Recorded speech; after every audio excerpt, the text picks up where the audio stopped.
Okay,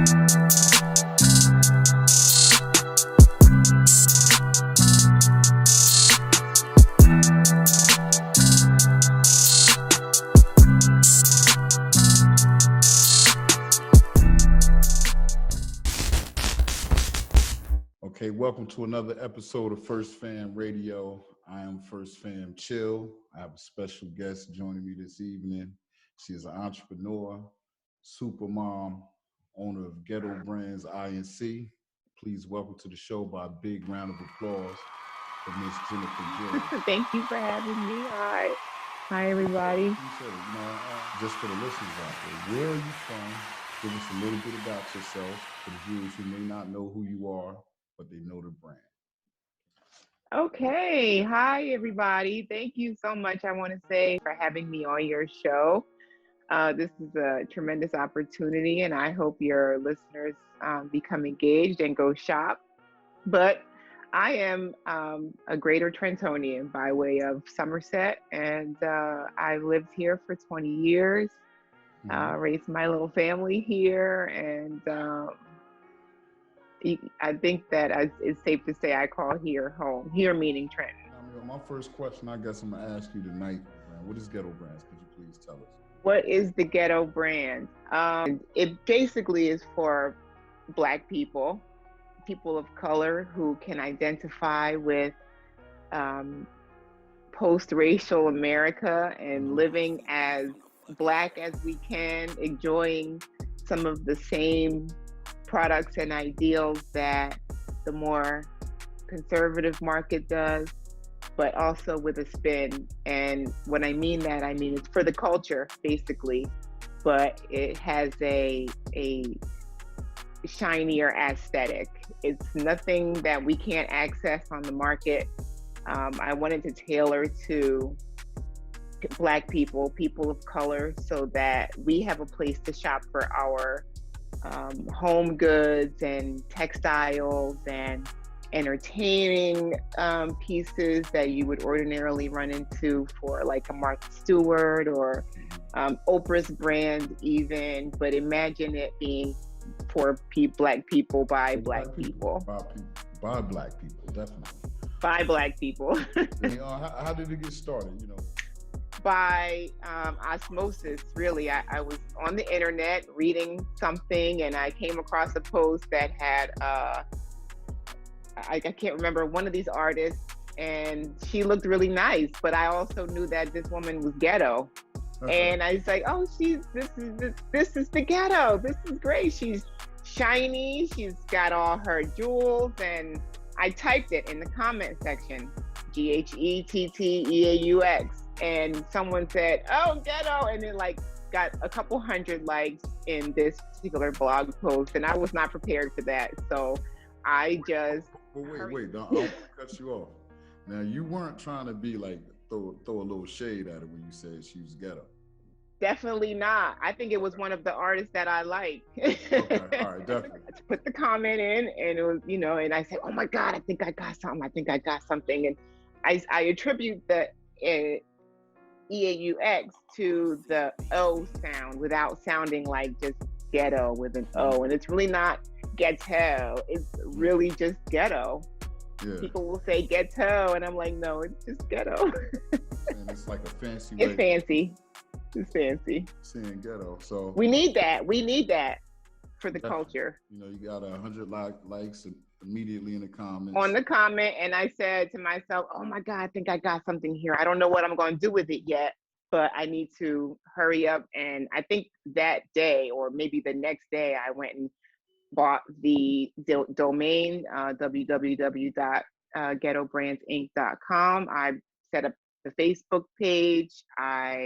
I don't think I started making the shirts for a couple days, but it was like an engine had started churning in my spirit. I said, I have to get this out. How am I going to get this out? And that was the way it just manifested itself. And I got the trademark patent pending. So what are some of the things that inspire ownership for you? Was it just everything how it happened? Like, was it the way it happened that inspired the ownership for you, or well, I don't really know what inspired the idea behind being able to sell items like this. But just becoming really self-aware and understanding that I think we all need additional streams of income in this society, how things are now. And I just wanted to leave a legacy for my kids and for people to say like, oh, there's something for us to look up to and hold on to even after, I'm gone. That's what the ownership aspect is. It's not just having something for right now, but to have something to leave behind. Well, I'm gonna ask this for the viewers. For the viewers and inquiring minds, is Ghetto Brands more clothing-based apparel or a combination of houseware, fashions as well? Like, is it a mixture of the two, or? Well, Ghetto Brands is not a clothing line. We have clothes, and we sell clothes for merchandising purposes and brand recognition and stuff like that. But I don't want to go down the rabbit hole of designing clothes. And it's okay, because a lot of people design really great clothes. That's not my avenue. I want to sell. Great, by the way. I just wanted to say that. Thank you. Thank you. This is the classic black with white. But no, I just want to make products that we can use every day, or that we can that are sustainable also, and that are good, well-made products. Like sheet sets, you'll find that I'm going to start manufacturing sheet sets, and I have a design coming out for a cocktail mixer set, because that's part of it. Okay. So it's more of a lifestyle. But no, there won't be, more like luxury lifestyle items. There will be some apparel, but it's not going to be just clothes. Definitely. I think she cleared that up for you viewers out there that want to right. And I'm pretty sure y'all see all the information at the bottom of the screen that we're going to display momentarily. What are your favorite Ghetto Brands products? My favorite products are all of them, but I would say that people enjoyed the hoodies, and people also like the favorite next behind the hoodies is the brushes. Mm-hmm. Wave brushes, beard brushes, gentlemen. Okay, you got guys with waves. Okay. And they're branded. They have the brand name on the handle. So here's the brushes. These are the Ghetto Brands wave brushes and beard brushes. Now, I don't have a beard, but I imagine if I did, I would brush it like this. Yeah. With the brush. Yeah, I'll probably. You could brush yours like that. Yeah. And for your waves, fellas, up in here. So you have the actual logo in there right there. This is bearing the logo. I'm not sure if you could see it. You can see a little bit of it. Yeah, there you go. Okay, it's ingrained into this really good wooden handle brush. Nice bristles. I've gotten a lot of compliments, and people are really, really loving this brush. And then other than that, so far, the most other recognizable item would just be the shirt. The shirts. We were seeing a lot of those lately. Okay. Definitely. I'm wearing black with white. If you go on the site, you'll find how they're categorized. Okay, now, do you have white with black and a black and gold yet, or is that like something in the It's in production. It's in production, in the works. Okay. What's the website and social media for viewers that they can go visit and purchase some of the Ghetto Brand products? The website is www.ghetto, GHETTEAUX, brandsinc.com. If you go on Facebook, it's Ghetto Brands, Ghetto Brands Inc. I think that the ink is there. And on Instagram, it's ghetto_brands.inc. Definitely. Okay, Miss George. We're gonna move right along. I hope I ain't boring you with all my questions, because I'm asking a whole lot. from you right now? They're great questions. Okay, all right, thank you. Ms. George, what would be your long-term goal for your Ghetto Brands in terms of generational wealth?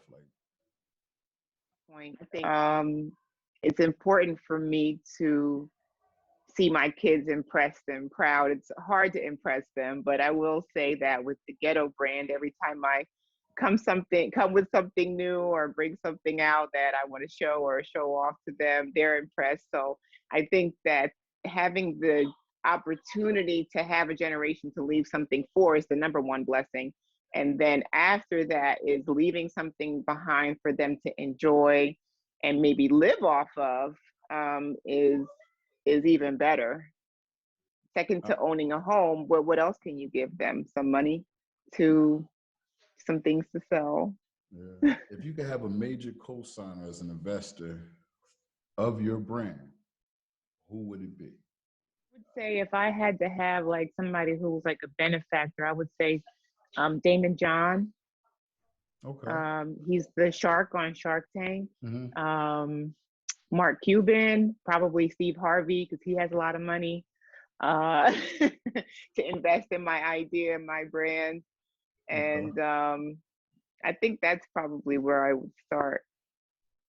All right, that's a good If answer. I had somebody to ask from, I would ask for design inspiration from someone like Martha Stewart, Oprah's people. Like I would aim high, really, really high. Definitely. Yeah. Do you have any pop-up shop events planned or coming up? Do you have anything in the works? I mean, it's the pandemic. I know it's hard for everybody. I know. And do things, but do you have anything where you can just jump out there and brush elbows with the people and let them come face to face? I really would love to vend right now and work out of a table set up somewhere. But I have looked into starting getting a little table at Columbus, down at Columbus Market, and just having a couple of items that I do keep inventory of, and seeing if I can sell them, and hopefully people will come out. I haven't started that yet, but it's on the list for spring.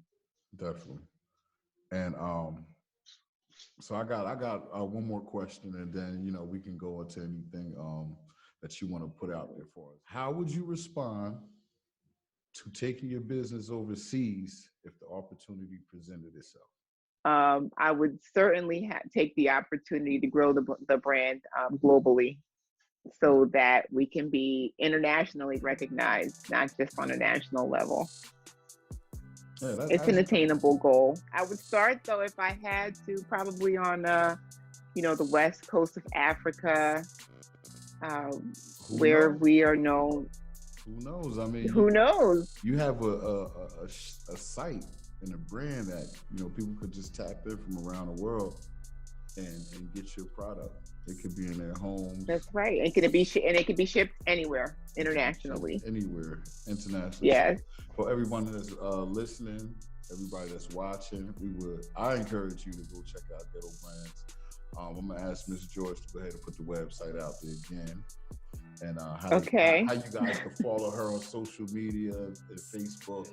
Website is www.ghettobrandsinc. GHETTEAUX Brands Inc. .com rather. The email is ghettobrandsinc@gmail.com. Instagram, I can be found at ghetto GHETTEAUX _brands.inc. And Facebook is Ghetto Brands. Definitely. Well, I want to thank you for coming on the show. I hope we. I want to thank you so much for having me. Yeah. No, I'm. Yeah, so you put me at ease. Yeah, we wanted to talk to you about your brand. We see what you're doing. We support you. We support Thank you very much. That's entrepreneurs. It's just like a big family over here. So anytime. Yeah. First Fan Radio, you're more than welcome. Anything you got going on, you could, hit us up like, look, we doing Any vendors who are interested in merchandising with the Ghetto brand, feel free to write to me or hit me in my DMs or come to the Instagram page. I'm certainly open to wholesale opportunities as well. Any other drop shipping opportunities that or products that you think that you want to see the Ghetto brand sell. By all means, let me know. Definitely. Well, Ms. George, it's been a pleasure having you on the show. Everybody, give a big round of applause once again for Mrs. George and the Ghetto Brands INC. Definitely. Keep up the good work. Thank you very much. You as well.